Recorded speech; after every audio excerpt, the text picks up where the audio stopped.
Welcome, everyone, to TJ and the Grumpy Old Man, the sports podcast. We talk sports and shoot the shit. It's Grumpy Old Man. I'm your host, TJ, and with me again here, as always, is the Grumpy Old Man. They say there is no shame in his game because he is always the same. That's me. Grump, you get a haircut or something? No, I did not. Just, here's the thing. When you're follically challenged, such as myself, I gotta put a little spray on here because I remember my hair used to look like the state of Florida. Now it looks kind of like, like the Bahamas, some islands. So I got to make sure when it gets a little bit longer, it's tougher, and I got to spray it down. And sometimes it gets a little squirrely. That's all. It looks grumpy. It looks like the melting polar ice caps. Thank you very much. Hodaz, good evening, guys. What's up, Hodaz? Welcome. Grumpy. Before we get today's podcast started, remember, this is a bi-weekly podcast that we do every single Thursday and Sunday. And if you're new to this podcast, number one, make sure you subscribe so you don't miss out on any of the action. We go live every single Thursday evening, 9 p.m. Eastern Standard Time, and every single Sunday evening, 8 p.m. Eastern Standard Time. So subscribe on YouTube, like on Facebook, and follow on Twitter. That being said, Grumpy, I always say, hey, there's a lot of sports to talk about. That being said, there definitely are some serious topics to actually talk about in today's world. I hate talking about serious topics. I'll talk about them, but I'd much rather talk about fun things. We'll talk. Trust me, Grumpy. So what I had to do today, because there are some serious topics to talk about, I had to go ahead and give you the carrot, right? Because if we're going to talk some serious things, we also have to make sure we have some fan fights in there too. So we have some fans brawling in the stands in order to offset the serious talk today. Do you think you're down for it, Grump? I just want to make sure you got to keep me engaged. Yeah, so we'll start this on off again. This is still a developing story, but the NHL taking headlines and center stage, and not for good reasons. Not at all. So this Kyle Beach situation there is, we're finding more and more out as the days continue to go by. Oh, it is not a good look for the NHL. Now you hear that Cheveldayoff knew about this. Joe Quenneville knew about this. You're seeing Patrick Kane and Jonathan Taves knowing about this situation. What we're referring to is Kyle Beach, who at the time period was a young individual, I think 20 years old in 2010, this was right around the playoff time period. So May 9th, May 10th. That's right in the heat of the NHL playoffs, right, Grumpy? Yeah. That's right around the NHL playoffs time period, and he was sexually harassed and sexually assaulted into giving another man, it's given oral sex. Oral sex, you could say it. Oral sex, fellatio, whatever you want to call it. And he threatened to hit him over the head or to abuse or beat him with a baseball bat, a souvenir baseball bat. So I'll tell you, it is not a good look for the NHL. And as the days go by, we find out more and more people that knew about this situation. Yesterday, when we covered it on the Islanders Never Say Die podcast, again, we didn't know too much. A lot of information was still trickling out. We find out here that Kyle Beach immediately escalated this to his NHL player union rep, who then had a conversation with Cheveldayoff as well as Joe Quenneville in Joe Quenneville's office. Yeah, I don't understand why he didn't, if nothing happened, why he didn't escalate it immediately. I'm not blaming Kyle Beach, but it's like at some point in time, why are you not taking these things seriously? I mean, if it was me, I would have pressed the issue. Well, if you listen, I don't know if you've listened at all, Grumpy. There's a lot of content to absorb with this, and he came out and said he feels responsible because this is all coming forward here, Grumpy Old Man, and this is the underlying issue too, right? Because Kyle Beach said, I'll zoom in here for you. He was one of Brad Aldrich's victims, and this is a case against Brad Aldrich. And again, so there was other players who didn't want to participate in the lawsuit, reportedly lost friends and his marriage due to the result of the trauma, and Aldrich went to assault at least 3 additional people, including a minor, when he was at high school. And again, you look at the entire situation. The Chicago Blackhawks gave Aldrich, he's a video clip guy. He broke down video and provided it for the Blackhawks. The Chicago Blackhawks organization gave him a letter of reference when he went there to the high school to start coaching. Yeah, mind-boggling. I don't know when did they give him this letter of reference? The same offseason he left. Oh, so they're I just trying to think get. it was in 2010. It was kind of like, oh, okay, you're going to leave now. I got to look up one of the. There's so much information on this. It's information overload. So I'm sure we're not going to be perfect describing this situation because there's so much information. I mean, this story broke really for the most part, and we started finding out more and more like yesterday evening. So it hasn't even been like more than 24 hours. So they did get rid of this guy that off season. Okay, I that think makes me feel better. I don't know Honestly, which. I don't know which off season. It okay. makes me pissed off that if they did get rid of that, why the hell are you giving that guy a letter of recommendation? Again, I don't know. I'll have to pull up the timeline. There is a lot of information to read, and again, I haven't dug through all of it yet. So again, what we're talking about here, there's still a lot of twists and turns. I feel like, and we're not 100% aware of everything that's happened. I think because if he left that off season, they probably gave him a letter of recommendation just to get rid of him. They didn't want anything. No one wanted to talk. No one wants to talk about this, right? Kyle Beach didn't want to talk about it. This other people don't want to talk about most people don't want to talk about that. I mean, Kyle Beach, when he, went to his player rep and nothing was done. I mean, as far as I'm concerned, he did voice that he wanted something done. When nothing happened, I would have went somewhere else. And that's just me, because I mean, he was assaulted, and I mean, that's not right, but hey, he needed to push that more, I think. If nobody's doing something, well, you know what? I'm going to go higher up the chain than you. If you want to ignore me, I'm going to go higher up the chain. Well, the good thing is now, and I think maybe 10 years ago it was different. Now I feel like, again, because we have had a changing, and we have had, when these issues do come up, people do feel that they can come out and say things, which is a good thing. I think people do feel more empowered. They feel more confident that, okay, it's not like I just go one up and then it kind of just fizzles out. I feel like people do want to receive justice when items like that are done more now than ever before, which is good. I mean, again, trying to take the good with the bad. This is an awful situation. It's an awful situation for Kyle Beach, awful situation for all those who have been involved in a negative capacity.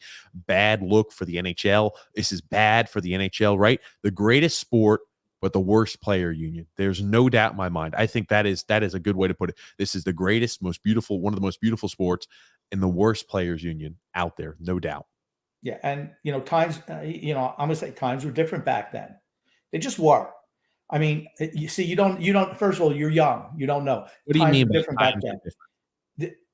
Where these things were swept under the rug all the time. It's only the last couple of years that these things are not being swept under the rug.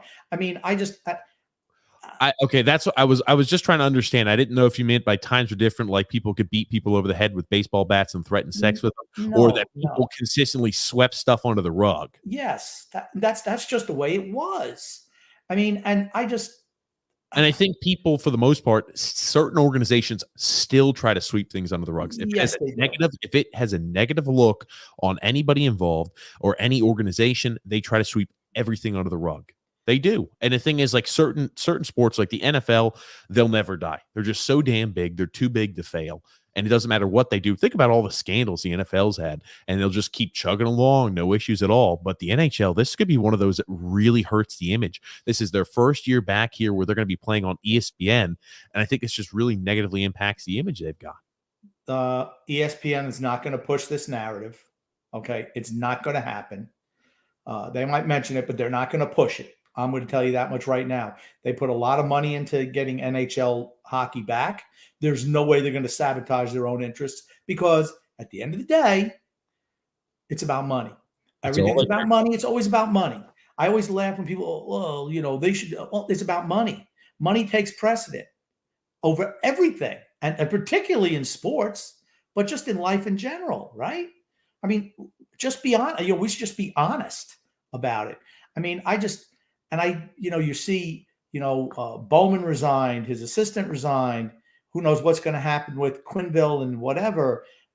For me, if that was the culture back, I just have a hard time convicting somebody who didn't do anything.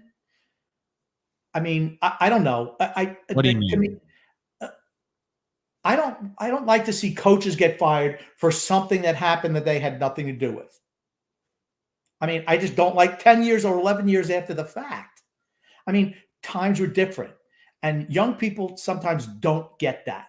They don't understand that. They don't get it. They look at everything, well, this is the way it's always been. No, it's not always been like that. And I mean, I don't believe in retroactively firing someone. Now, I don't think that what was done was right, but times were different back there. Okay. Times were different. I'm going to come in and I guess have a completely different viewpoint with you on this one, grumpy old man. Number one, I do want to show you here, Kevin Weeks, Joel Quenneville is out. He's out. There's no doubt about it, right? He is going to be out there with the Florida Panthers. And again, they're hearing possibly ESPN colleague John Tortorella is one of the potential top candidates. Now, we'll talk about that here in a second. That being said, Grumpy, this happens all the time, and it should happen, right? And again, this is obviously the scandal. The scandal with Penn State was much worse than the scandal has happened with the Chicago Blackhawks, right? I mean, you look at the habitual actions that continue to go on there afterwards. And you always have certain Penn State fans who still wanted Joe Paterno to, be, God or heavenly when he knew about the situation, right? Well, hold on. Hold on. He brought it to the athletic director's attention, right? Which is what he's supposed to do. That's what he's supposed to do. That's what he did. And they scapegoated him. You would like to think, and again, I know times have changed, but you would like to think, and what people want to see is people that have high morals when they see something that's wrong, that's more, hold on, before you freaking, I want you to listen, before it's something that's morally wrong, they want to see somebody that says, hold on a second, this is morally wrong. This happened. Why is nothing being done about this? They want to see everybody try to escalate it up the ladder because they want to make sure that people are treated justly and rightly. And I understand that. There are I just love when the social justice warriors or anyone wants to throw rocks because it's easy. Because until you're in somebody else's shoes, and I'm not excusing what was done, but the rush to judgment and just to say Joel Quenneville should go. Well, guess what? The player rep should go, right? So everyone from the organization, including the owner, should go too, right? Everyone should be gone. You can't do that. And I'm going to tell you again, the culture was different back then. The culture was different.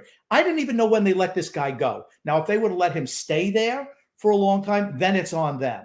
But I mean, if they got rid of him, that's the way things were done back then. That's the way the things were done in the Catholic Church and probably still are.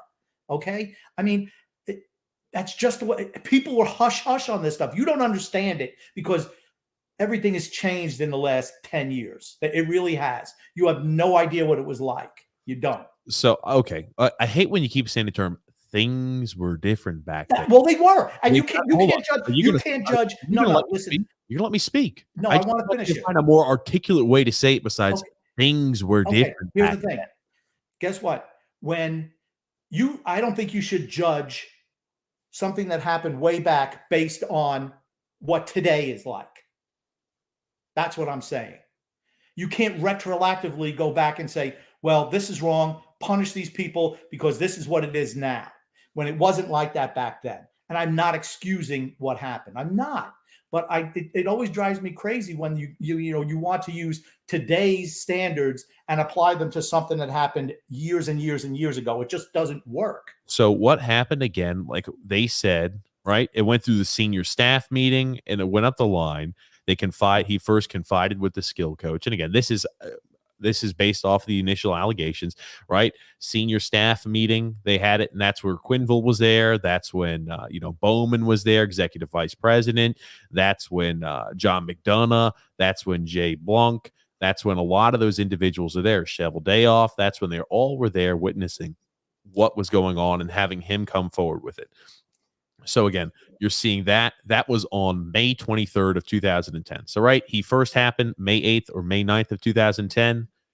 May 12th to May 19th, doesn't know the exact day, talks about it. It gets escalated up the ladder on the 23rd. Then on June the 10th, after the kind of playoff happens, Aldrich also assaults a Blackhawks intern. 22-year-old intern physically grabbed the intern during the encounter, according to the report. Human Resources talks to him, says, hey, we're either launching an investigation if you don't say, hey, I'm guilty or not, or we're going to force your resignation. So he resigns. Then in fall of 2012, so he left He was gone, no longer with the team that offseason. Was forced there to resign. So, they took. Okay, so they got rid of him. They did get rid of him. Okay, so I'm even more confused. I thought they held on to him for a long time and just recently let him go. I didn't realize they terminated him almost immediately. You have to go through a process before you can terminate somebody. I'm going to tell you what, in a big corporation, you have to go through a process, and it looked like it moved pretty fast. I'm not excusing anyone, but I just so Patrick Kane and Jonathan Taves, since they knew about it too, maybe they should lose their jobs. You're seeing a lot of people calling for, hey, I cannot believe Jonathan Taves is such a bad leader. Patrick Kane's such a bad leader. It's one of those things where I try to look at it from both sides. If you're Jonathan Taves and Patrick Kane, it's a lot easier to say, holy crap, I don't want to have to deal with this. This is a huge undertaking. It's a huge undertaking for Kyle Beach. It's a huge undertaking for everybody involved. And again, it's easier to say, I just want to stay out of this because I want to just focus on playing hockey and to play hockey. And people wanted somebody else to say, come vocal and come up with it. And that's what I think it is. But, this is one of those situations, bringing it back to full circle. This is a very, very, very bad look for the NHL.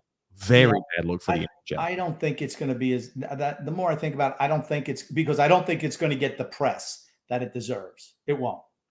I just don't think it will. It's not the Me Too movement. It's a guy being assaulted. So I don't think you'll see anywhere near the press coverage on this. You won't see it. I don't believe it. You look at all these sexual assault. He sexually assaulted multiple different. Okay, it's not even national news. This isn't even national news. I do think that is crazy. If it's a bigger sport, it should be posted. If this is the NFL, if this is a bigger sport, it'd be all over the place. I just think it just leaves a bad stain on hockey. It's going to be one of those things that stay around, right? Because the NFL has so many ups and downs, so many controversies. It's impossible to pinpoint one because it's always on the next thing with them. But this is like, okay, there's not a lot of controversy in the NHL. This is one that's going to stick for a while, I think. I don't know. I just, to me, I don't like see the punishment is everybody gets punished because they knew something. And the guy who should be punished is the guy who did it. He's the guilty one. I don't believe in punishing people for cowardice, if you know what I mean, because they don't want to stick their neck out to stick up for somebody. You know what? Everyone looks at the end of the day, most everyone is looking out for their own best interests, right? I mean, I think that's pretty obvious. And to me, if you don't, just because Taves and Kane knew and they didn't do anything about it, does that make them guilty? I don't think so, because maybe they were afraid to say something, or maybe that's just the culture in sports. Maybe that's the culture in Chicago too, right? Maybe they said, "Hey, who knows what happened behind closed doors?" That's why I'm like, I'm just saying it's one of those things that as items continue to develop, we'll see what happens. Because I'm happy. One thing, I'm happy, number one, they're coming forward with this. I'm happy that I don't think this is an environment that lives in the NHL anymore. I really don't. And people say, oh, look at Logan Max, the guy from the London Knights, Logan Maxime. I can't remember his name. The guy who Montreal drafted. That Montreal drafted in the first round, sent a picture there of a lady nude that was unsolicited. She didn't want. Well, long story short, and people are like, oh, well, the NHL hasn't changed. I'm like, well, look at this, right? That immediately got brought up, and he wasn't number one. That was before he was in the NHL. That being said, we're seeing people come forward with this. I really do believe, and maybe this is the optimist to me, I believe if things like that come up again, I feel like people are more empowered to say something immediately when things are not brought public, an issue that big. I think they would definitely feel much more empowered to say, what the hell is going on here? Where in the past, I think you're right. They swept it under the rug, and they probably guilt tripped the hell out of Kyle Beach. I would not be shocked at all if they didn't guilt trip the hell out of Kyle Beach. He was a young prospect trying to make his way into the NHL, drafted, what was he, 6th or 16th overall, something like that. Early draft pick. I would not shock me at all if they said, Kyle, man, I know everything happened bad in this offseason right there towards the tail end of the season, but, we want you to focus on hockey. We think you could be, a big contributor here. We want your career to be successful. So you know what? If you bring this stuff up, man, it's just going to go ahead and derail your career. I wouldn't be shocked at all if they try to go ahead. I'm not going there. I'm not. You're making a really big leap. I'm just saying I could see something like that happening. It wouldn't shock. I'm not saying it did. I'm just saying it wouldn't shock me. Yeah. Okay. Now you as a former, I just think Athletics. Me as a former player wouldn't be shocked at all that anybody who's a coach would do anything, a coach, staff member, executive would do anything at all to make sure their team is successful and to make sure they could do anything they can to get everybody going in the right direction. So if Kyle Beach was upset that offseason, was like, man, dude, this is not right. They didn't do enough. All they did was get this guy fired. In reality, remember, because he was still on it until he groped another intern. He could be he could have filed charges against this guy. He could have done that. All I'm saying is you're 21 years old. Would it shock me at all if a team came to him and said, hey, Kyle, if you were to file charges or to take something legal, man, it's going to take a lot of your focus. Okay. See, I can't even go there. I can't even. You're really going at. You're saying that. I'm saying I could see something like that. No, okay. So you're trying to say now. You're trying to intimate that Chicago was in collusion to protect the guy that they just fired for sexual assault. I'm not saying it happened. I'm just saying, would it shock me if something like that happened? No, it wouldn't. Would it shock me if they tried to do something to convince him to continue to sweep it under the rug? Would it shock me if they did something to say, hey, Patrick Kane, hey, Jonathan Taves, I know what happened was wrong, but I mean, we need to focus on hockey, boys. That's our job. Would it shock me at all if the people in charge wanted to make sure everybody was focused on hockey and anybody who was trying to go ahead and get justice or do anything different besides hockey, they were trying to divert their attention to hockey? No, it wouldn't shock me. Because people, I mean, you played sports at a very high level. If you had heard that, if the rumblings in the locker room were something like that happened and you heard about it, would you have done anything, you personally? I honestly, okay, here's the thing. Unless I knew firsthand, I'd be like, what the hell is going on? I would just try to ignore it. I'd be like, I don't even know what's going on here. But guess what? If I heard or I knew the guy and they talked about it with me, for certain I would. But if it's just like, there's a lot of Stop. Let me finish. There's a lot of rumors in the locker room. That being said, if we all knew it and it was all being passed around, I'd be like, I'd probably talk with the guy. To be quite frank, if I heard a rumor like that, like for example, there was a guy in a different, not the same story, but kind of along the same lines. There was some player who was pissing in another guy's shampoo bottle, right? It was like the rumor around there. I just was like, hey, man, I just thought you should know maybe this might happen. I talked with him. I said, maybe you might want to know somebody's pissing in your shampoo bottle, man. Just be on the lookout. Just look at it. I have no idea if it's true or not, but just look at it. I would talk with the guy, and I'm sure other people did. I would talk with him. That's what I would do as a teammate.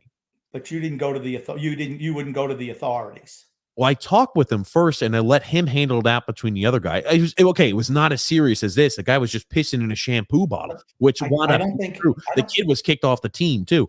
But still, that being said, totally different situations. I'm just saying what I do in situations like that. I would want to talk with the guy. Has this guy been arrested?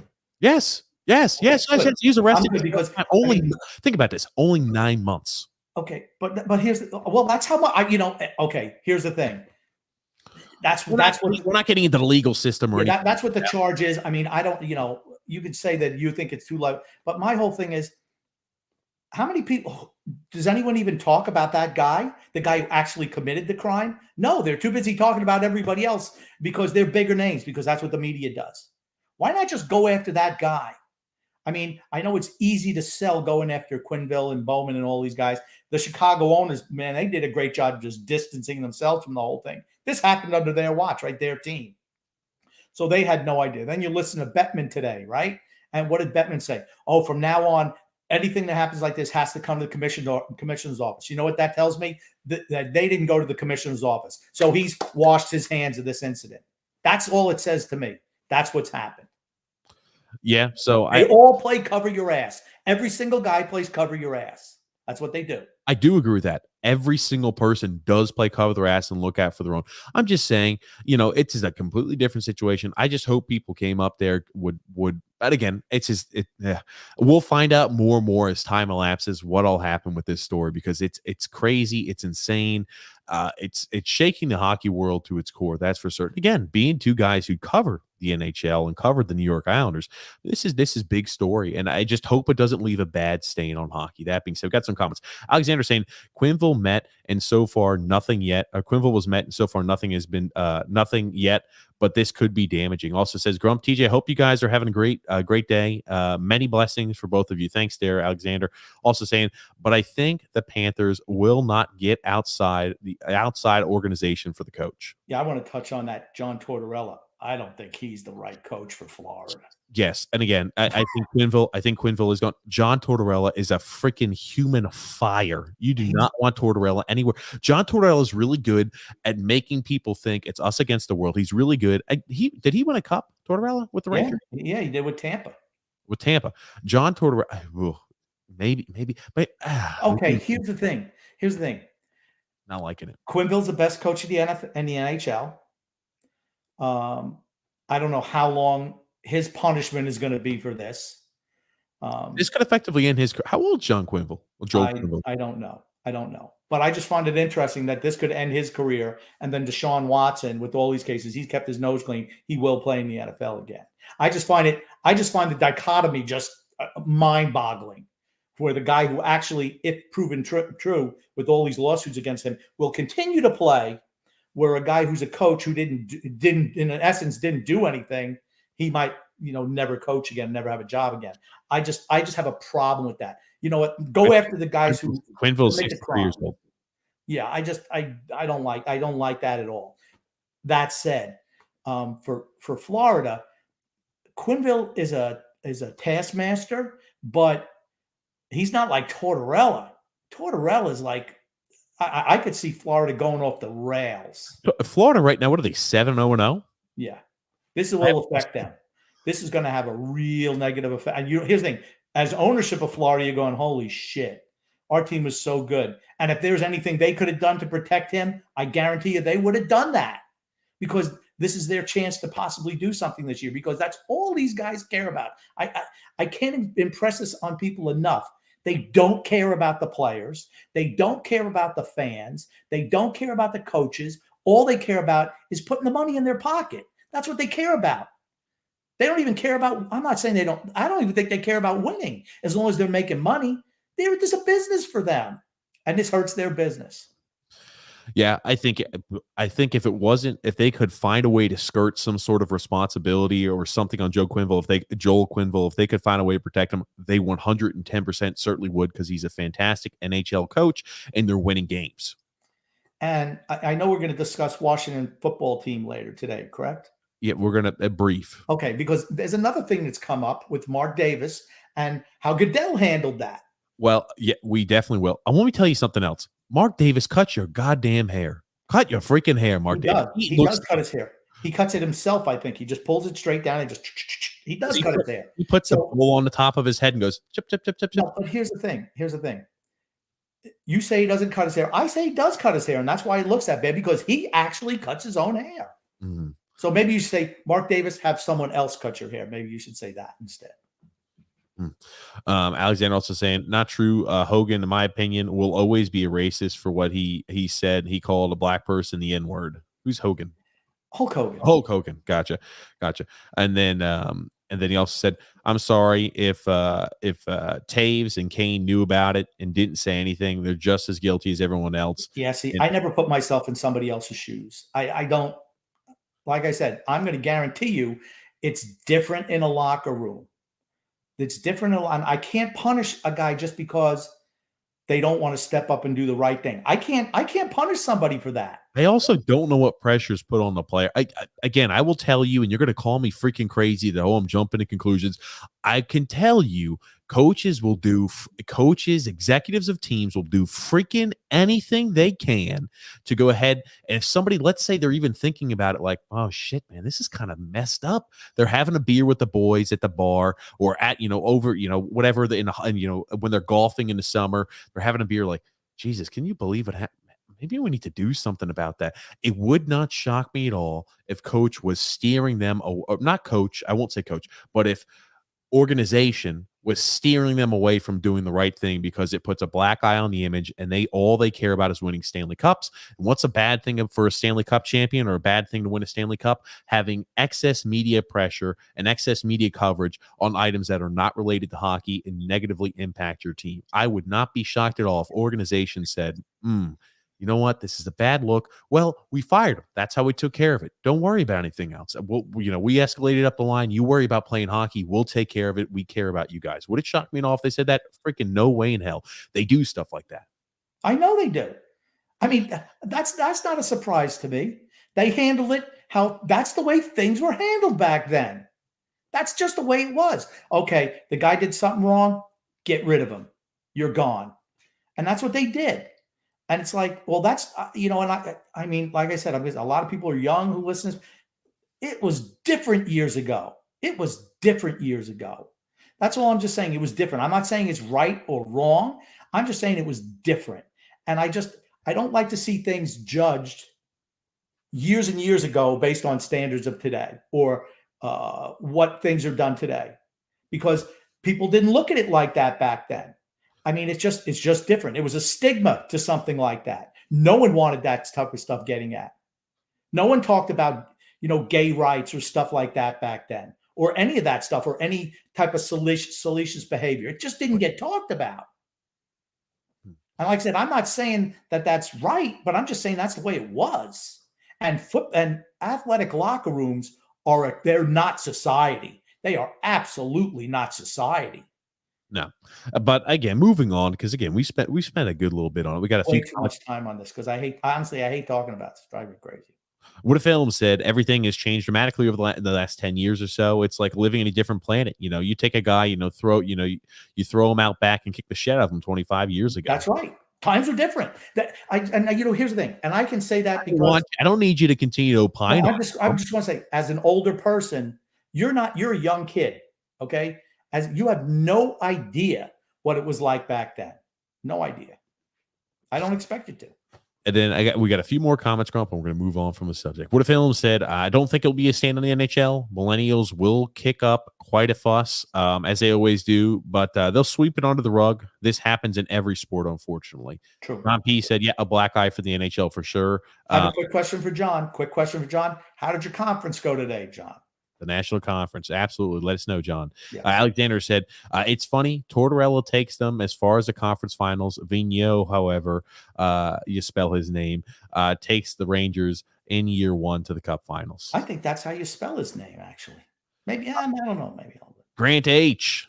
Islanders United, Grumpy. I like watching him. He does a little bit there. He loves when Josh Bailey scores a goal. Grant H there said, how are you both? I hope you're both doing well. Would love to see our guy Lane Lambert coach in Florida. He totally deserves a head coaching role. I agree. Tortorella is not a good option. He's crazy. I do not want to see Lane Lambert get the coaching job in Florida.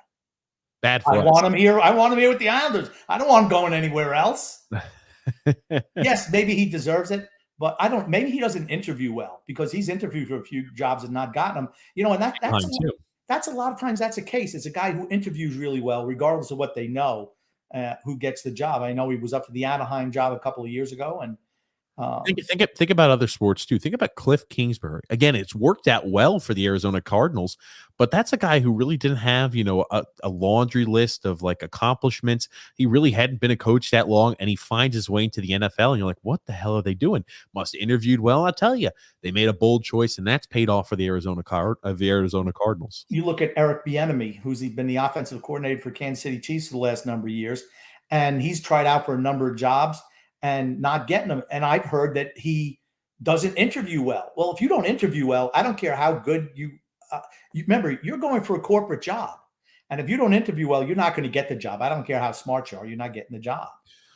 What a Film said, make this guy pay, and he can't tear apart the whole organization, teams, and never went public with this stuff. Yeah, they never did. Here's the thing. That's in any business in this country. I don't want to say around the world because I don't know, but probably around the world. They don't want that stuff getting out. Gotcha, Grumpy. John P. said, went great. Thanks for asking. Good to hear, John P. Good to hear. That being said, Grumpy, moving right along. Again, we got a few. You know what? We're going to go ahead and change it so it's not on such a serious topic. Fights! You want to go to fights now, or do you want to cover Deshaun Watson? No, okay. Yeah. Let's ramp down. Let's do a slow ramp down. Let's do a slow ramp down. Deshaun Watson looks like he is going absolutely nowhere here at the time period. Right. They said the Miami Dolphins originally had a deal worked out with the Houston Texans, but they needed some more clarity and levity from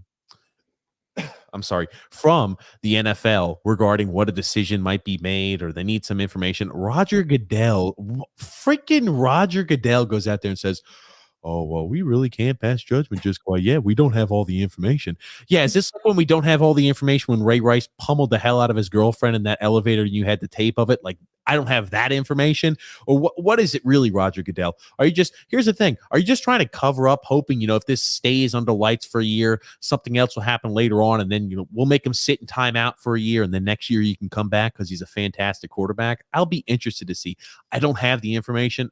I'm not buying that either. What has he been doing since June of this year? What does the commissioner's office even do? They have to put those fires out. And all of a sudden now, and what did I tell you last week? What did I tell you would happen last week? Grumpsterdamus predicted this correct. You predicted a few things, Grumpsterdamus. That's right. Every single one, because I know I worked for the NFL. I know exactly how they think. Okay, if you waited, I would have given you your credit, but you just freaking blow your load all over the place. Yeah.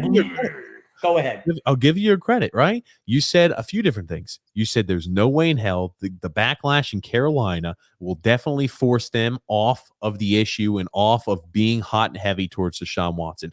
And sure enough, that is exactly what happened, right? Deshaun Watson faded away because all of the issues that, Jerry Richardson had, the prior owner of the Carolina Panthers, and Dale or Dave Tippett? The new owner? Yes. David Tepper. I'm sorry.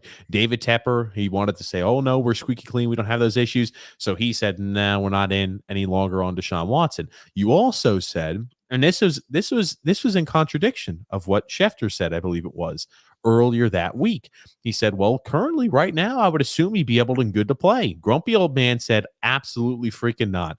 As soon as he gets traded, they will immediately suspend/ban him for some sort of issue for the investigation ongoing.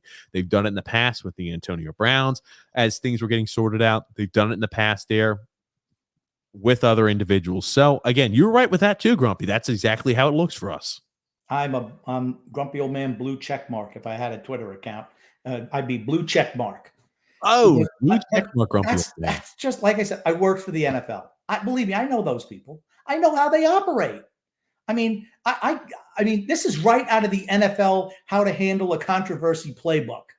It's exactly like that. They weren't going to do anything. Deshaun Watson's going to keep, and I remember I said last week, I said, Deshaun Watson is doing the smartest thing he can. He's keeping his mouth shut, keeping his nose clean, and he'll be able to play again. And eventually he will be able to play again. And this is the thing that frustrates me. You have a guy who's a perpetrator, potentially a perpetrator of many, many sexual assaults on women. And it's okay. He's going to be allowed to play. Why? Because he's a player. That's why. He puts money in their pockets, and that's all they care about.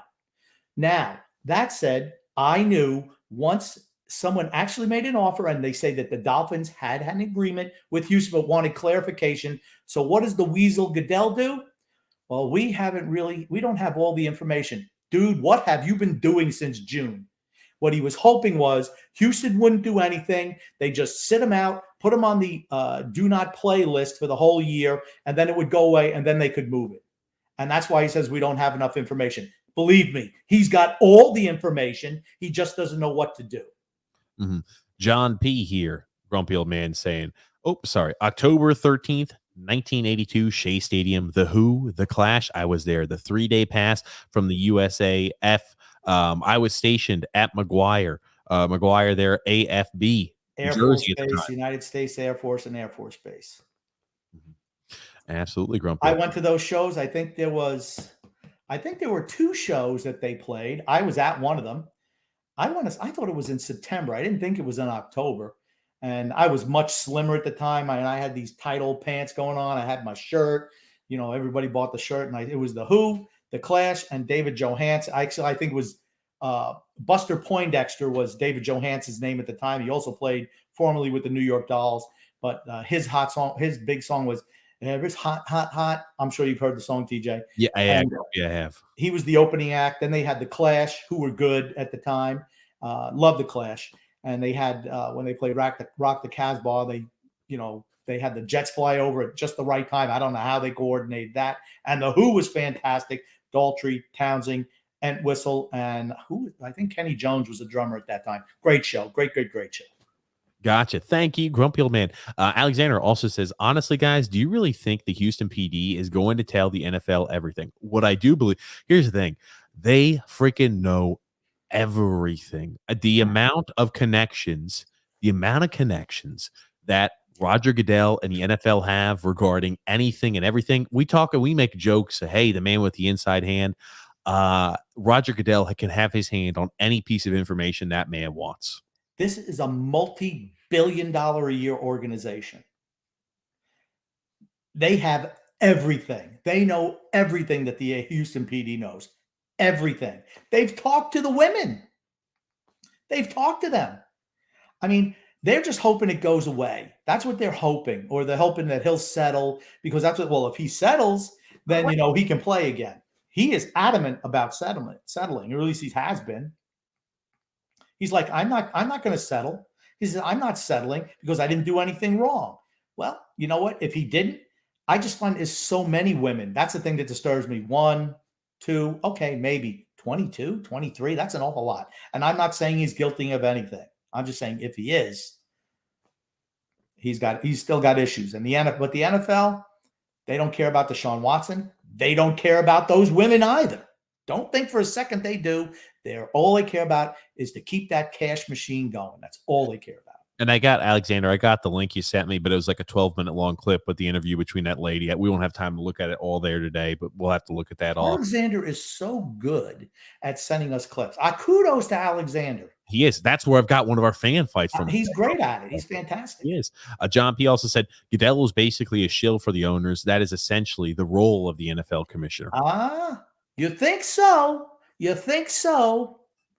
But just wait, because we have another story coming up very shortly. And he does work for the owners. He does work for the owners. That he does. Alexander also saying, breaking news, Quenneville out as coach. He just resigned. Quenneville knew, wow, why else would he be resigned? So yes, Joel Quenneville has resigned. And here's the thing. I think he's done. I think he'll never find another coaching job again. And this is, I think, you remember how Mike Milbury made that comment about, oh, well, now women, the men can focus more, that there's no wives or girlfriends or no chasing around women there during the NHL bubble. And that's why he'll never find a job again either. And he'll stay off the public, the public sphere. I think the same thing will happen with Joe Quenneville. I hate the cancel culture. I honestly hate the cancel culture. Here's the thing. I'm not a Milbury fan. But that was just wrong. With the Milbury issue and situation, it was a very uncouth way of saying. And again, here's the thing: being an ex-player, I could tell you some players, some really talented players, the players who were immature used to do really dumb things on Friday, Saturday nights, and everything like that during games. They get hammered, pissed drunk before an early morning game. And you're like, what the hell are you doing? Oh, they were out there going to the clubs with women and stuff like that because they were trying to find a mate there, trying to find a lady for the night. And, them being locked up in a bubble takes away that atmosphere. I probably would have said, like, hey, you're not out there going to the bars, getting hammered drunk, so you're able to be more focused. But it was a very uncouth way of saying it. But I kind of understood what he was saying, but I was like, ew, he'll never find it. You know what? I didn't think I thought it was way more innocuous than that.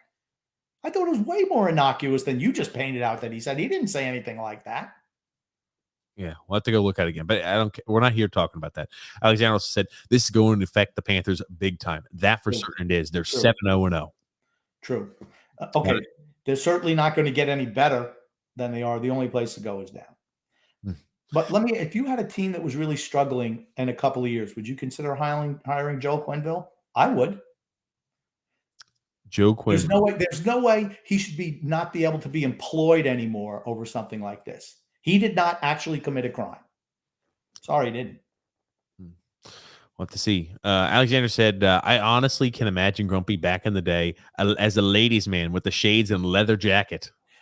I used to wear parachute pants.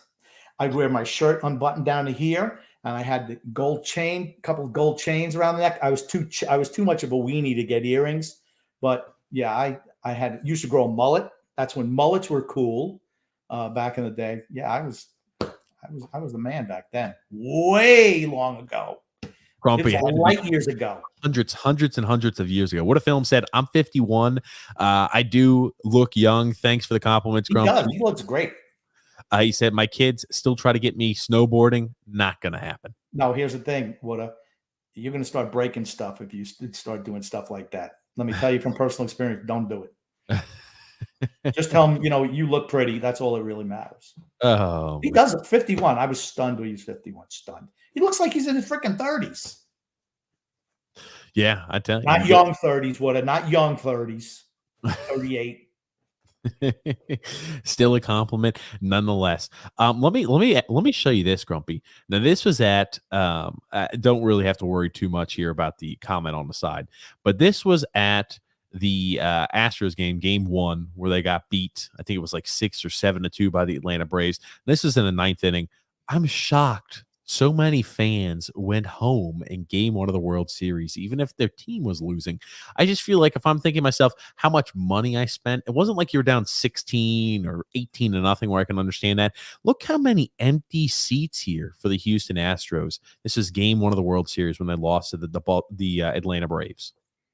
That happens in every sport at every time. Hold on, games a blowout. People in the World Series.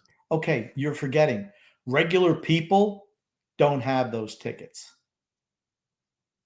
That's not regular people.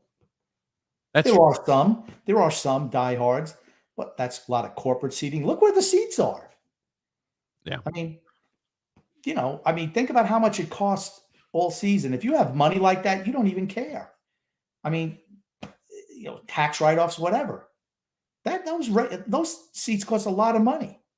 This isn't, Johnny and Mrs. Johnny and the 2 kids going having a couple of hot dogs and sodas. That's not what's happening there. This isn't TJ and the grumpy old man going to this show. These are I guess honestly I didn't think of it like that. When I saw this, I was just kind of shocked. But you're right. I can only imagine what they're charging per ticket there in Houston. I'm sure it's expensive as all get out. And if you've got enough money to drop like that on a World Series game, I guess you also have the money to say, I really don't care. We're losing. I guess money's not an object for some of those people. Okay.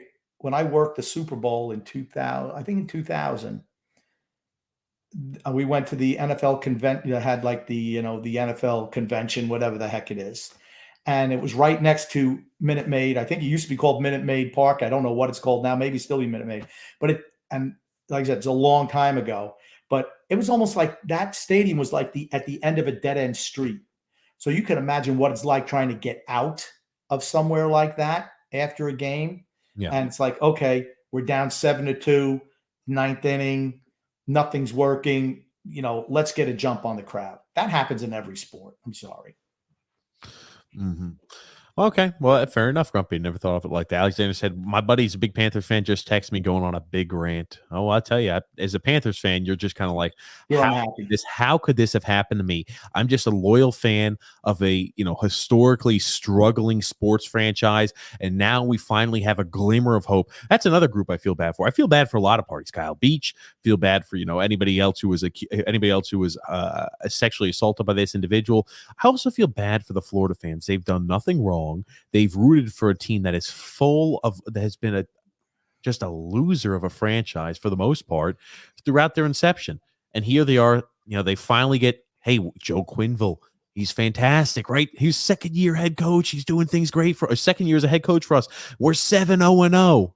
And this comes around and you lose one of the best coaches in all of hockey because of this. And you just think to yourself, as a Florida Panthers fan, if you downgrade a fantastic head coach and Joel Quenneville for Tortorella, anything's a downgrade. Anything's a downgrade.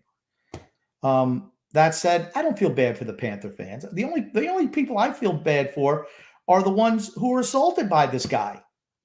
They're the victims. Yeah. No one else here is a victim except for those people. No one else here is a victim. I'm not feeling as bad for the Panthers fan. I'm just saying I feel a little bad for the Panthers fan. There are a couple of victims here. The minor, whoever the guys that this guy assaulted, they're the victims. Nobody else is a victim here. Those are the 3 victims. Nobody else. What a film said, there is so much money in the NFL. Roger Goodell is just a puppet to the owners.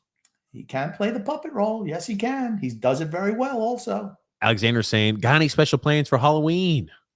I'm going to be watching the Tampa Bay Buccaneers stomp the New Orleans Saints. Oh, man, New Orleans Saints. John P. said, if you wanted to see the epitome of douchebaggery of a professional sports team, watch the 30 for 30 series on the 1986 New York Mets. The amazing Mets, right?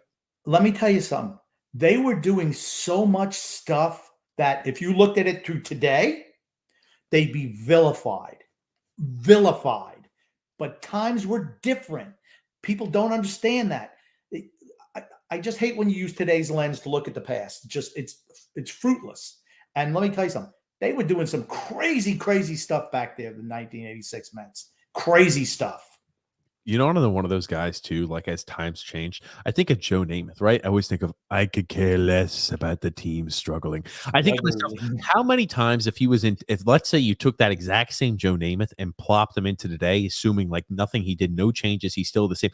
I'm sure he would have had multiple allegations against him because remember, Joe Namath was a rock star. Everyone wanted to kiss Joe Namath. Everyone wanted to do this. But I think about how times have changed. If Joe Namath, again, I'm not saying anything bad about it. John P said, LOL, TJ, it's debauchery. It's debauchery, not debauchery. I like douchebaggery. Oh, is that what you said? Oh, my God. I read it. I'm like, I said, damn. I said, John, he's a very, very educated, very astute very astute listener to the podcast. I'm like, douchebaggery. I'm like, I like it. Debauchery. It's debauchery. He's 100% right, though. You know what? Here's the thing. John is the resident professor of the TJ and the Grumpy Old Man show. He is the scholar, shall I say. The fact that he whipped up the definition and the pronunciations, everything. Fantastic, John. Yeah, absolutely. I love it, John. Nick D said, great show, guys. I'd rather talk to two individuals separately than be a rat.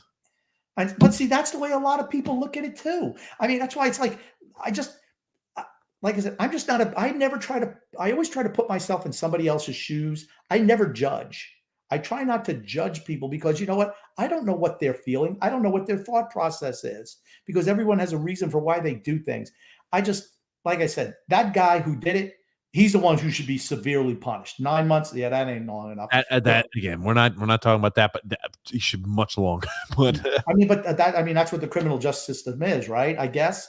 But you know what? If Quinville loses his job and never coaches again, and this guy can go back and work after this, is that right? I mean, I don't know. I just have a hard time with that. What a film said, World Series has been blowout so far. We need some drama. And yeah, TJ, if I paid that kind of money, I'd stick around hoping for a miracle and watch the lights go out. Yeah, but I think, Grumpy made a good point. All the people are not like the everyday viewers like you and I. They're all these people who are multi-million, all that stuff. Okay, maybe not that much, but there's a lot of corporate, particularly in the World Series. A lot of corporate seats. Baseball's really gone downhill, though. I mean, it's a sport. I feel bad for it. The nerds have ruined it like they've ruined most everything. They've ruined baseball. Oh, man. Well, Grumpy, I want to talk about this one here. Oakland Raiders. And again, we're slowly ramping down from the seriousness. This has been a very serious podcast. I don't know if people like all the severity. I don't like it. I like to have fun. I do like to have fun. Trust me, that's why we've got a fan fight in there too. Yeah. That being said, Adam Schefter reporting here, Mark Davis, owner of the Raiders, said he told reporters today that he would like the NFL to provide a written report of its findings in its investigation and the culture of the Washington football team. He had said that. Why? Look back. He had said that 2 weeks ago, too, and now he's coming out being more vocal. He wants it because guess what? He feels like his head coach was removed, but in reality, he thinks there was a lot of other stuff that they're not bringing up. They just wanted to use him as a scapegoat. They just wanted to go ahead and use Gruden as a scapegoat. I wonder what else is in those emails, and I feel like Mark Davis knows there's other things in those emails, too, that they're concealing, and that good old Roger Goodell's hiding and sweeping under the rug. I've got that feeling. It's like we said 3 weeks ago. I've got the feeling there's more underneath here. Wonder what's underneath here. I'm glad Mark Davis is asking for it. Why is Mark Davis so upset? Right? You got to ask yourself that question. Why is it Mark Davis? Right? NFL had always had it in for Al Davis. Always, because he challenged the league all the time. I loved Al Davis. Mark Davis. Once again, we're going to go back. Roger Goodell works for the owners. Roger Goodell had all this information before training camp last year, and he did not give the high sign to Mark Davis what was coming out. That's his freaking job to notify that guy. So what happens? He springs this during the middle of the season. Oakland loses its head coach, and you're going to protect Daniel Snyder and the Washington football team because that's what it is. Because you look what they're saying now, right? Oh, well, Daniel Snyder is paid for it. I mean, really? How is he paid for it? He still owns the team. He still runs the operations. But you're going to single out 3 emails from out of 630,000, 3 emails that John Gruden said something, and he's the villain? Okay, please. It's not even an investigation into John Gruden. It was an investigation into Washington, and they've just swept the whole thing under the rug. That's what they do. They said, okay, here we go. Because trust me, there is more villains. There's more creepy crawlers in those emails. There's more skeletons in those closets. And you're 100% right. I cannot believe John Gruden, who probably did know this in the offseason, didn't mention anything. No, he did. He did know. They had this information. They had all these emails, and he never gave Davis the heads up. You think if that was Bob Tisch and the Giants or Mr. Rooney in Pittsburgh, you don't think they would have been given the heads up? Absolutely, they would have, because he's done that stuff in the past. He has favorites in the organizational structure of the owners.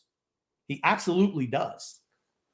I believe that. I do believe that. Bob Kraft is one for the Patriots. They are friends. Oh, I feel like they would definitely tip some of those guys off there ahead of time so they can make those. But you're right. That is an interesting way to think about it. And I'm happy, though, Mark Davis is asking for it. I want to see what happened in that investigation, right? Air it out. What's going on down there? I want to see, right? If we're going to throw stones there at if we're going to throw stones at John Gruden, I want to see everything that happened in there. I don't want you to just control what I can understand from the situation, right? I'm not saying anything that he did, right?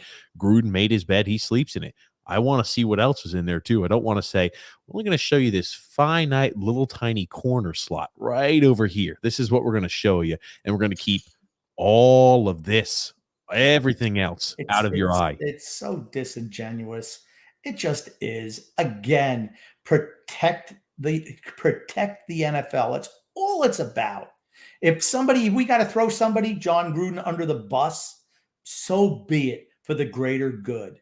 That's what they do. That's what the whole thing is about.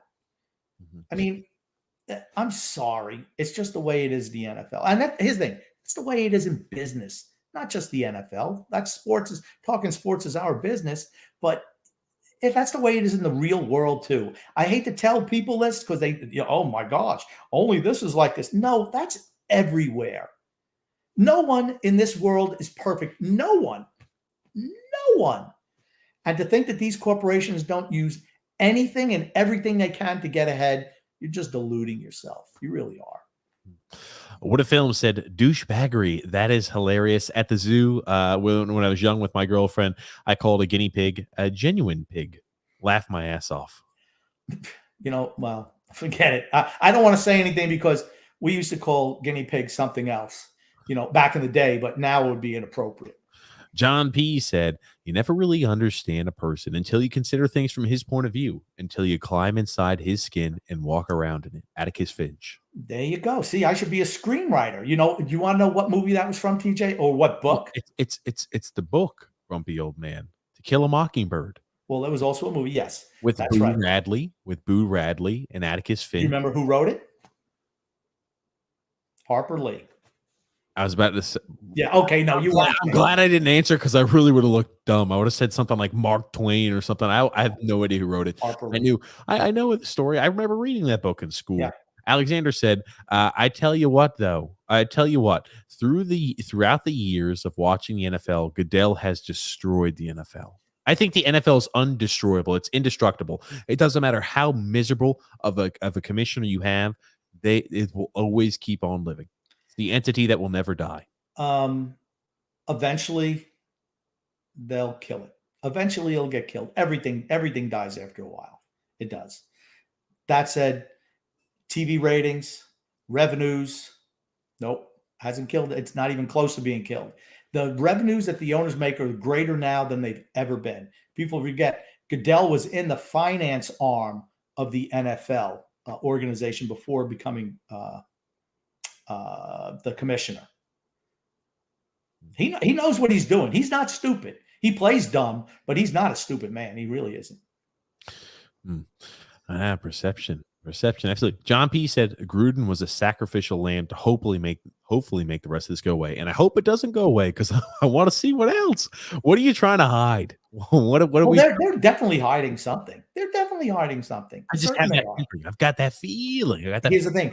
That'll be a way bigger story than the NHL story.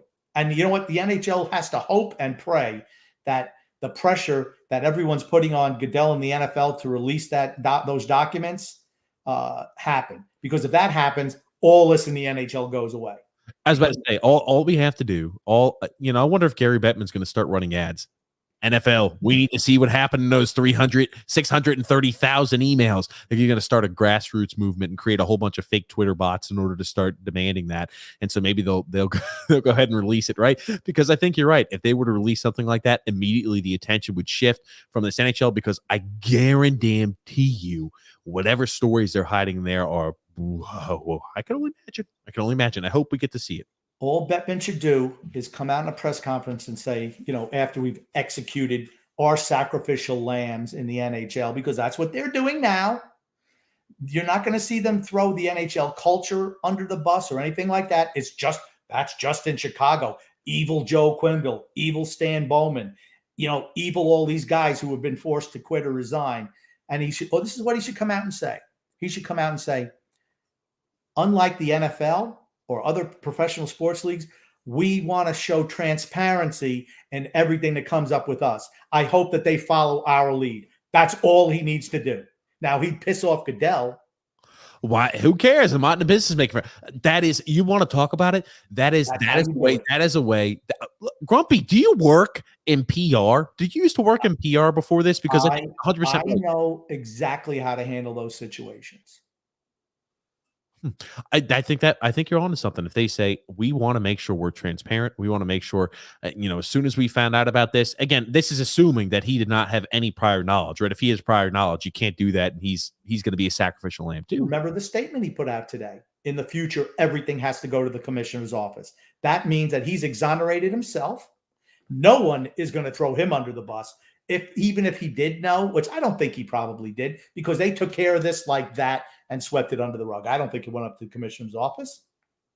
But even if he did, he made deals where people are going to keep their mouths shut for the potential to continue working in that business. That's how it works in the real world. They make side deals. They make people get promoted, people get elevated, other people get squashed just to make sure the machine keeps going. It's all about power. Always is. Power and money. Grumpy, we're learning. Honestly, these serious talks tonight, I know we usually try to have like fun and some levity with it. These actually, Grumpy, I don't know. I like to play the bombastic guy, but I actually have some realistic thoughts. I really have lucid thoughts, Grumpy. This is crazy. I just don't like to, here's the thing. I'm here to entertain. That's what I'm here. I want to entertain people. Maybe you're going to entertain with your thoughts, Grumpy. That's not that entertaining. I think it is. That being said, you're right. And again, now in the future, right? All the buck stops with him. He'll know everything. Anything like that happens, it has to go immediately to him. I'm glad he did that. And you're right. Him saying something like that would 110% shift the focus. I think it would make the NHL look better. And they say, hey, you've seen what I've done here now. The buck stops with me. I'm taking personal responsibility, which is something that other commissioners won't do.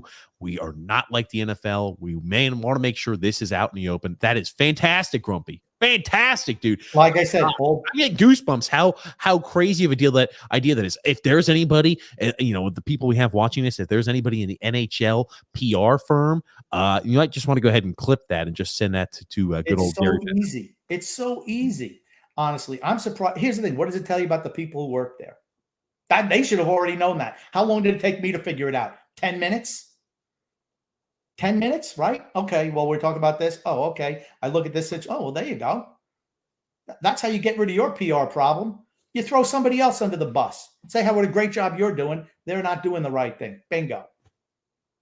What a Film said, Grumpy, your memory is incredible. It never fails. John P. said, Grumpy old man, if Bettman said that, it would be genius. It would be genius. The smartest thing he could do. Absolutely the smartest thing. What a Film said, imagine if we had social media when we were young, Grumpy. Today, they'd be burning us at the stake. I think about some of the things that I've said and done in the past where if I was held under today's scope, holy crap. I'm just saying, you know what? Like I said, you're 100% right, Woody. You are 100% right. I'm glad there's no social media back in the day. John P. also said, Grumpy old man, spot on. Alexander said, yeah, it's been a really serious podcast tonight. Guys, here's the thing. If people want a serious podcast every once in a while, maybe like once a month or something, I'm down to have that. If that's what people want. Grumpy, we're here to provide. We're here to talk. You and I just shoot the shit and we talk sports. And occasionally there's going to be serious items we talk about. See, if we were sitting in a bar, well, maybe we would have talked about this in a bar. If we were sitting in a bar, this would be something we'd talk about with a guy to guy, a friend to friend. Person to person, we talk about something like this at a bar. That's why I like this podcast. I like the fact that I love the fact that we talk to people. I know we're not on a phone with them, but I love interacting, with the messages, and I feel like I get to know people and what they think. I love it. I really do. Absolutely, guys. Absolutely. Want to go ahead and show you, again, now we're going to get to, we covered a lot of serious topics, 3 serious topics in a row. Holy crap. Never been done before on the podcast. And again, we got here, Grumpy, want to ask your opinion on this. Saints trade there for Mark Ingram. Why? You got Kamara. Maybe Tony Jones is hurt. He's kind of toast, isn't he? Yeah, Mark Ingram towards the tail end. I'm just kind of shocked. I couldn't imagine him getting very much, but Houston, I guess, and try to be sell-off mode. Oh, man, Houston.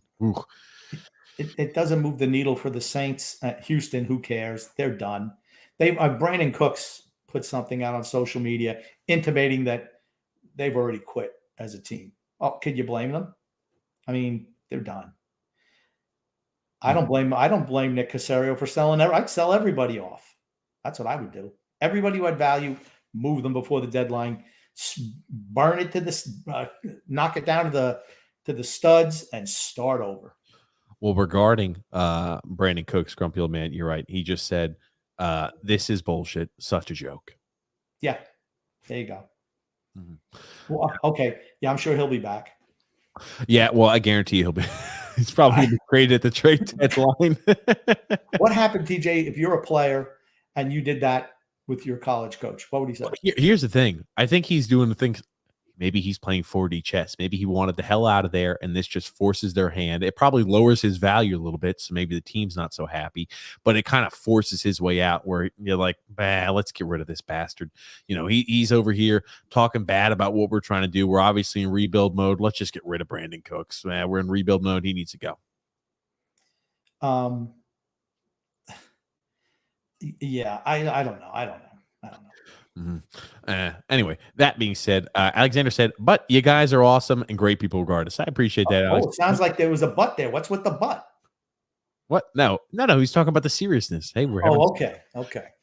Hodaz said, I think we need a few grumpa-dumps to lighten the mood. Grumpa-dump. John P. said, Packers up 17-7 in the third quarter. What does it say about Arizona? What's it say about Arizona? Home game, 7-0 against a banged-up Packers team. No Devontae Adams, no passing game, what to speak of without him, and they're losing. They've given up 17 straight points. They're up 7-0. Yeah, it tells you about Arizona. I never thought Arizona was the best team, regardless of their record. Sorry. Nick D said Toronto should hire Quinville. Sheldon Keefe should be fired. Well, I think Quinville, what's best for him is to lay low. Just like the same thing Deshaun Watson is doing, lay low and let the dust kind of settle. And then maybe one day you could find your way back in. He will not be hired this year by anyone. No, he will not. And I don't think he'll be hired next year either. I think it's probably a year and a half wait until you'll see him at least. Or maybe in the middle of next year. And he'll have to do some type of public attrition tour, whatever. He'll have to say the right things. And people say, oh, okay, give him another chance. I think he will get another chance eventually if he handles it right. It's all about how you handle these things. Mm-hmm. No, it's an odd one. Now, Grumpy, I want to show you this. Did you happen to hear the news about J.J. Watt? Oh man, oh man. He in the second quarter of last week suffered a torn labrum, torn bicep, torn rotator cuff, and dislocated shoulder. And he finished the game, but this is going to keep him out for the rest of the year. He's going to be done. Season-ending injury, Grumpy. This guy's an ass clown. I'm sorry. He's a shameless self-promoter. I'm not saying he likes to when he does good things. I'm not saying he doesn't do good things. He likes to tell you about the good things he's done. He's always been like that. And I mean, I'm not saying he's a bad guy, but I mean, look at it. Poor J.J. Watt. Look what a hero he was to finish out the game. Well, he's not saying that. He's not saying that. Bleacher Report's saying that. Yeah, okay. So who wrote it? What do you mean? If you go back to the actual who actually wrote that? Bleacher Report, I don't think wrote this that. Is no Bleacher. This is the BR Grid. Bleacher Report Gridiron. Okay. Yeah, so this is not J.J. Watt doing this, grumpy old man. Yeah, I just you know what? Maybe he's on the juice. How many times do you tear all those muscles off your The guy was always just a freak of nature. Now, this was the question I wanted to ask from this situation. Now, grumpy old man, J.J. Watt's a guy who's had a lot of issues in the past with injuries. Again, albeit 5-time All-Pro. He was a defensive player who was, or 3-time Defensive Player of the Year, Associated Press Defensive Player of the Year. Do you think J.J. Watt makes the Hall of Fame? Yes, because the media loves him, so he will make the whole thing. And so he was a good player. I mean, it's not like he was a chump. He was a really good player. But I mean, when did he win NFL Man of the Year? How many years ago was that? Well, I got to look that up for you, grumpy old man. Because I know it wasn't last year. Why the hell is he still wearing the thing on his jersey? 2017. Why is he still wearing that on his jersey? No, because he's the nominee. Every year, the nominee of the team wears that on their jersey. Okay. All right, I'll cut him some slack. I thought it was because he won one year. No. He's everyone just wears maybe for a year, but this guy's going to wear it every year just to let you know. No, Larry Fitzgerald used to always be the candidate, or a lot of time. Maybe I'm remembering this wrong. He always used to be one of the candidates there for the Arizona Cardinals, and now Larry Fitzgerald no longer playing. So he's, for the man, the works of the year. Now it's J.J. Watt who's up there. Okay, here's the thing: Larry Fitzgerald was great in the community, right? Great, fantastic. Mike Evans, fantastic guy in the community. Whoever, name anyone else who's won this award. Who's the only guy that you hear the media pumping up on what a great guy he was? The only one is J.J. freaking Watt. They pump him up relentlessly. They always have. And it's not to diminish what he is as a football player. I'm just saying there's something a little phony about him. There you go. There we go. Who are you going to put that? I got to give Alexander credit for this one. Got to give Alexander credit. Alexander, he's the man. I laughed my ass off, and then grumpy old man got another one. I feel like you'd get a kick out of this one, Grump. Congratulations, JJ Watt, on making it to week 7. Perfect. Well, what happens, right? Okay, what happens when athletes of any sport get into their 30s? They're more injury prone. They're not as good anymore. They're not as productive. That's just the way it is. Because your body gets a beating after all that time. You're just not as good anymore. Take it from someone who is aged, okay? I can't do anywhere near the things now that I could do 15 years ago. Not even close. And what do you think it's like for a professional athlete? Yeah, they're at their peak in their 20s. Hey, you get in their 30s, a bunch of injuries, getting beaten down all the time. It's just not the same. There's very, very few marvels like Tom Brady at 44. And here's the thing. As an admitted Brady honk, playing the quarterback position today is way easier than it used to be. Darryl Green was a fantastic defensive back. But again, for Washington back in the day, who played, he might even been 40 before he retired. Tremendous. Cornerback's another position you get away with that. But he was super fast start. But you don't see guys in the trenches until their 40s. I really thought today we were going to go a whole podcast without you mentioning Tom Brady. I was hopeful, Grumpy, but I can't believe you actually thought that. I get optimistic every once in a while, but it's one of those things that never ceases to amaze me how often you can mention his name. You see how I've been talking all day about learning how people do things? I know how the NFL operates. I know how the NHL, I know how corporations operate. You know how I operate when it comes to Tom Brady. I talk about him every single podcast, including most times on the Islanders Never Say Die podcast. I will throw in a Tom Brady reference. Mm. Just Nick what D I said, do. grumpy as usual. You're always right. Right. Thank you, Here. Nick D. What a film said 17-14. They're coming back. I hope Rogers is I hope Rogers is a dweeb.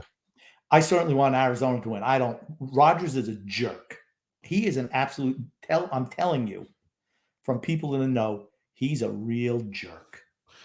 I want to ask you, I asked you the question, hey, do you think JJ Watt can make the Hall of Fame? I thought you brought up a good point, right? The media loves him. And again, his numbers, when you look at stats, again, he's not going to have an extremely long career. And I think him putting up monstrous numbers for sacks, that's well behind him. You look at the all-time sack leaders, again, he's been injured quite a bit. So if he was healthy, I mean, woulda, coulda, shoulda, he'd have even more. That being said, he has not been amassing many sacks. I mean, through 7 games this year, given last time he got hurt, he only had 1 sack. The days of him putting up double-digit sacks in a season are well behind him.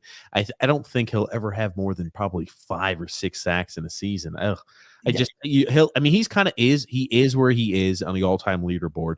And you look at it, he's tied for 31st. You'll be interested to know Chandler Jones has just as many sacks as JJ Watt in less games played. Chandler Jones is a really good pass rusher. Really good. That said, I don't know why Arizona signed. You remember when they signed him, and I said, why are they signing him to such a ridiculous contract? He's got nothing left in the tank. That said, you mentioned the sacks. Defense is not predicated on sacks. I know that's the flashy stat for linemen, but I don't know what scheme they run in Arizona. Their defense has been pretty good this year. So even though he might not be having individual success, he playing within the team concept, he's been doing a good job. Yeah, well, okay. Let me ask you like this: what gets you put in the NFL Hall of Fame as a defensive end / outside linebacker combo? Sack. Yeah. Well, here's the thing, but you know who the great players are. You know who they are. I mean, like you look at it, Von Miller. He's a guy who's got more. I mean, he's played a little bit more games. Same year, drafted same year as JJ Watt. Again, been a little healthier than JJ Watt, but not significantly healthier. But I just think to myself, okay, he's 31st. He's tied for 31st right now, all time in sacks. And you think to yourself, I'm like, oh, a guy like that is going to possibly make the Hall of Fame as a defensive end, a pass rushing defensive end. Again, his dominance was fantastic over that time period. But to think to yourself, he's not even going to be top 20, top 25 all time in sacks. It's not like baseball or hockey or basketball, where you have to play a long time and score a lot of points or a lot of goals, or hit a lot of home runs or, whatever. The sport is so demanding physically that you see players who don't necessarily play a long time still have Hall of Fame careers. Gale Sayers only played 5 years, full years in the NFL, and he got into the Hall of Fame. But if you ever seen Gale Sayers play, you would say, man, he was absolutely spectacular out there on the field. You could see why knee injuries cut him down. But if you look at his numbers, not that great. Saquon Barkley numbers, honestly. 1 year. He was fantastic 1 year. Just really, really fantastic. I mean, it's just a physically demanding sport. Just is. So you see guys 31, that's just what happens. What a film said, running backs don't last as long now either. Got to give Ezekiel Elliott some credit, Grumpy old man. He still looks good. Yeah, but is he as good as he used to be? Nope. Tony Pollard is just as good as he is right now, in my opinion.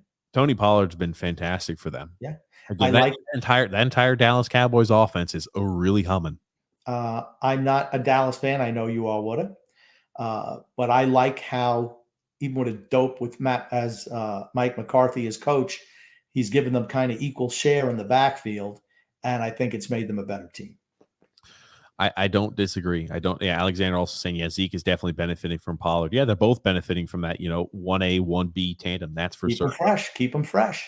Want to ask you to weigh in on this too, Grumpy. Now, Myles Garrett, again, most sacks per game in NFL history. Myles Garrett sitting right now about 0.9% on a clip. Number 1 in the history of the NFL. Stop.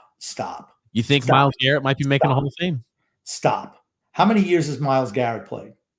He's played 5 years. This is 5th year. 5 years. Okay. You know what? Play another six years and tell me if your sack numbers are going to be 0.9 a game. To even put, see, who tweeted this? What imbecile tweeted this?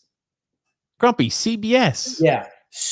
Just again, clickbait, right? Clickbait. Look at this. We dragged up let's see if we can compare Myles Garrett to one of the top 10 defensive linemen of all time. Let's see if we can throw him in that group by finding some remote stat where they run everything through the statilator and see what's close. Well, oh, look, he's got him in this. Okay, Myles Garrett is maybe a 10th of the player that Reggie White was. Maybe a 10th. Reggie White was a truly great game-changing defensive end. You could not block him. Let's put it through the statilator, Grumpy. That's right. Oh, goodness gracious. Oh, goodness, Grump. That being said, want to go ahead and shift gears here a tiny bit, Grump. Now, you might get a kick out of this one. This is another one that's NFL. Another one NFL gear. I love NFL. You might still get a kick out of it. Now, the quote on this one is, if you did that in today's game, you get a 5-year prison sentence. On the next play, Tarkenton bootlegged in, and Minnesota led Rand Tarkenton. Time 14-10.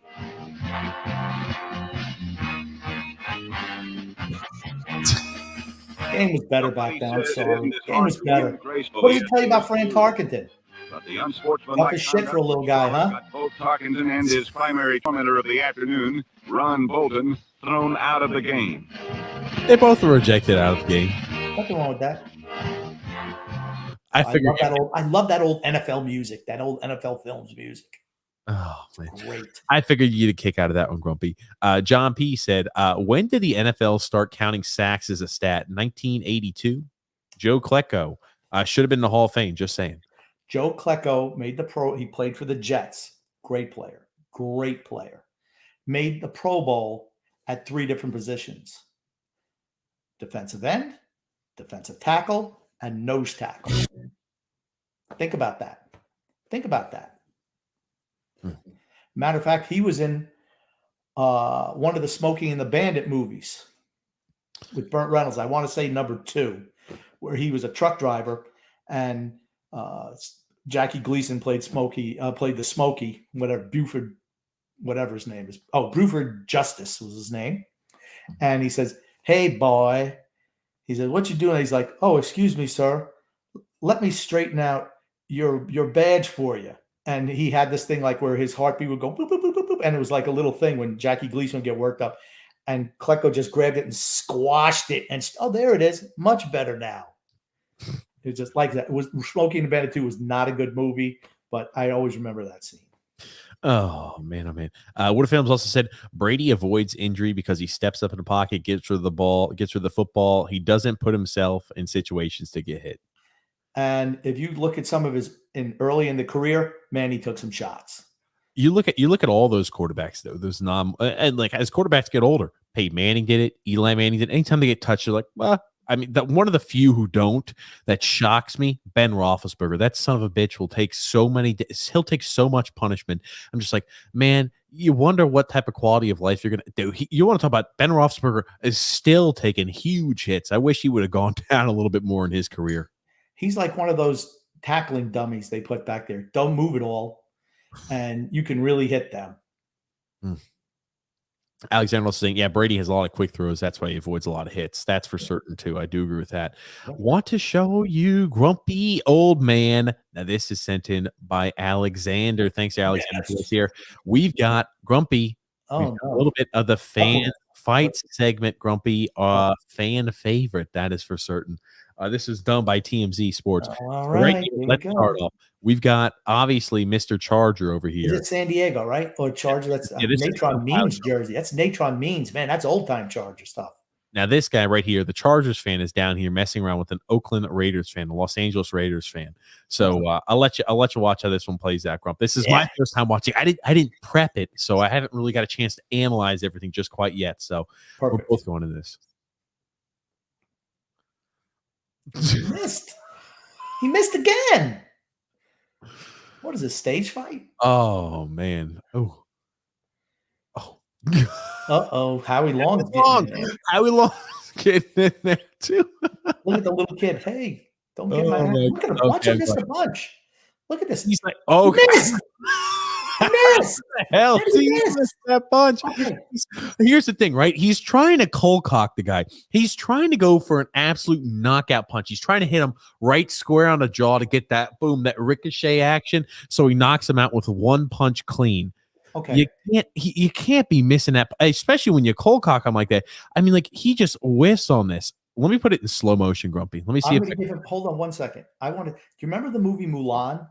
Yes. Where Mulan had the thing in the last rocket to fire, and the guy's coming down, and they got little Mushu is on her shoulder, and he's like, he's gonna want to light it, right? And he says, he's right there. He says, "How did you miss? He was right in front of you." That's what I thought about when he missed that punch. And of course, she hit the glacier or whatever it was, the mountain with all the snow, and caused an avalanche and killed a bunch of bad guys. A bunch of the Huns. Yeah, the Huns. That's right. I mean, how did he miss? I don't see how he could miss. The guy's he's doing a TJ, leading with his face, and he still missed them. Incredible. They're not engaging in combat until this guy starts. Okay, so I'll let you watch it in slow mo. Slow mo is a great feature. He's just like, what the hell's going on? This guy goes, I honestly, I gotta watch this again. I don't know how the hell he missed. He misses, and the guy immediately goes into turtle because he expects a punch going back his way. But this guy kind of seems calm and relaxed and docile. He's got a beer in one hand. He's like, "What the hell is going on?" I'll let you. Honestly, I'm mystified as to how the hell number 55 is that a Junior Seau jersey, Grump? I think it was Junior Seau back in the day. Like I said, this is an old fight. I was about to say, this is an old time. I'm looking at all the jerseys. We got Howie Long. We've got Means over here. I think this is a Junior Seau jersey there. Nobody's wearing Natron Means jerseys anymore. I'm sorry. No. So we got a lot of retro jerseys coming out here in LA. He was a good back for a while, Natron Means. He's like, what the hell are you talking about? Our Los Angeles Raiders are so much better than your crappy Chargers. I honestly don't know what the hell started it either. I'm gonna say this was San Diego and Oakland at the time. I'm watching the way these guys are moving. They're both not hammered. So they're both not drunk. This guy is drinking, but you could tell just by the way he's moving, he's not hammered drunk. And this guy, based off of him going full blown, I'm going to lead and attack on you, he doesn't look hammered either. I'm looking at the way they're moving. I don't know how the hell you missed this punch. I want to explain his thought process. Yes. He missed the punch. Maybe he said, I'm wearing glasses, and nobody hits a guy wearing glasses. So I get a free punch on Mr. Oakland Raiders? In the olden days, you never punched somebody who wore glasses. That was just a gentleman's agreement. But now I guess you're allowed to. So see how times have changed? So I think we should bury the people today who hit somebody with glasses. They should be taken out and quartered, drawn and quartered. Okay. See what I mean? You can't do that comparison. Yeah, okay. Grumpy. Okay. He misses. Honestly, I'm just still so he's like, what the hell's wrong? I don't understand. Woof. How did he miss? He's like, holy shit, what the hell's going on? Then this guy, he dropped his beer. That's what immediately he throws another punch. This guy's going out. This number 25 over here has not thrown a single punch, but in his rage there, Junior Seau has fallen. He does fall. And now we've got a few of the other Raider fans who get. I love how everybody's just throwing beer on for him. Well, that's a Keenan Allen jersey. Yeah, this guy, these are the young people over here. This is his young son. And this is just, I wish we had a better angle. But I'll tell you one thing, grumpy old man. This is like, he's like, this is the first ever game I've gone to. Hey, Dad. I mean, like, why the hell are they beating the hell out of each other? And what's Howie Long doing? Wasn't he in the Fox booth earlier today? He's got the glasses like Howie Long does too. And he's double throwing two hands. Oh man! Oh, who the hell is that? Number 11. Who's that? 11. Oh, that's got to be his name.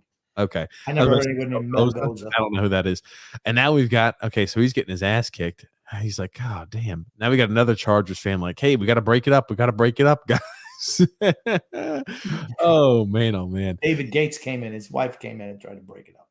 I got to watch this miss one more time. I'm sorry. I've got to watch this miss. How do you miss from there? It's almost impossible. Like I said, if he was a stunt guy, that's a beautiful punch for a stunt man.